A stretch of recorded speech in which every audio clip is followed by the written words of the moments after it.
في إطار مواكبة التطورات العالمية في التعليم والبحث العلمي، نظمت كلية التمريض بجامعة قناة السويس مؤتمرها العلمي الخامس لبحث أحدث الاتجاهات في تطوير الرعاية الصحية وتسليط الضوء على دور التعليم والممارسة والبحث التمريضي في تحقيق التنمية المستدامة. ناقش المؤتمر تأثير الذكاء الاصطناعي في إعادة تشكيل منظومة التعليم الصحي بمشاركة نخبة من الأكاديميين والباحثين إلى جانب مشاركة دولية عبر تقنية الاتصال المرئي، بما يعكس توجه الجامعة نحو تعزيز التعاون العلمي.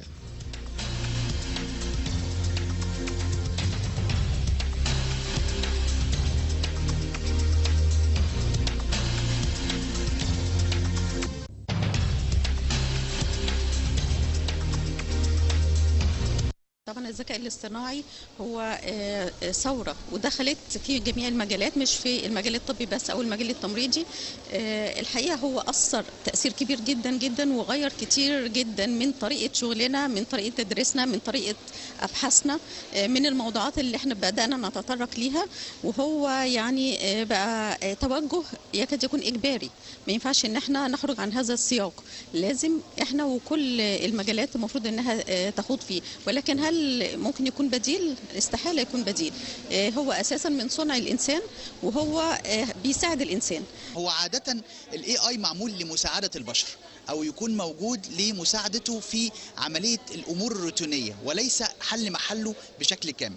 خلينا نقول ان حتى لو في 80% من الاعمال اللي بيقوم بها الذكاء الاصطناعي النهارده في اتمتة بعض المهام، وخصوصا الاعمال الروتينية اللي بتتم داخل كل المؤسسات وكل المجالات الموجودة في العالم دلوقتي، لكن لا غنى عن ال 20% اللي بيقوم بيهم العنصر البشري.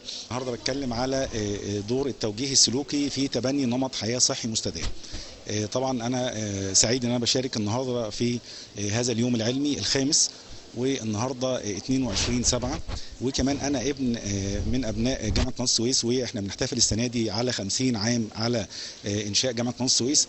ان هو نرتقي بمستوى التعليم في التمريض، ان احنا ما يبقاش قاصر على بعد الاعداديه، ما يبقاش اي مجموع بيبقى فعلا من اعلى الدرجات واعلى من الثانويه العامه، ان فتحت مجالات التعليم لدرجه الماجستير والدكتوراه. تمام، حتى اللي هم خريج الفني اللي هم بيبقى اسمهم واخدين دلوقتي الماجستير المهني، لا يقل عن اخصائي التمريض، بالعكس هو بيفوق عنهم في الخبره كمان.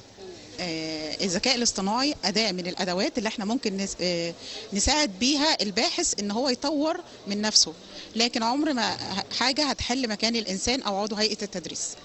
الذكاء الاصطناعي هو أداة بنستخدمه لأنه بيجمع داتا كبيرة جدا من على جميع المنصات الإلكترونية والمجلات العالمية والأبحاث الدولية المنشورة، فهو عنده ذاكرة كبيرة جدا من الأبحاث.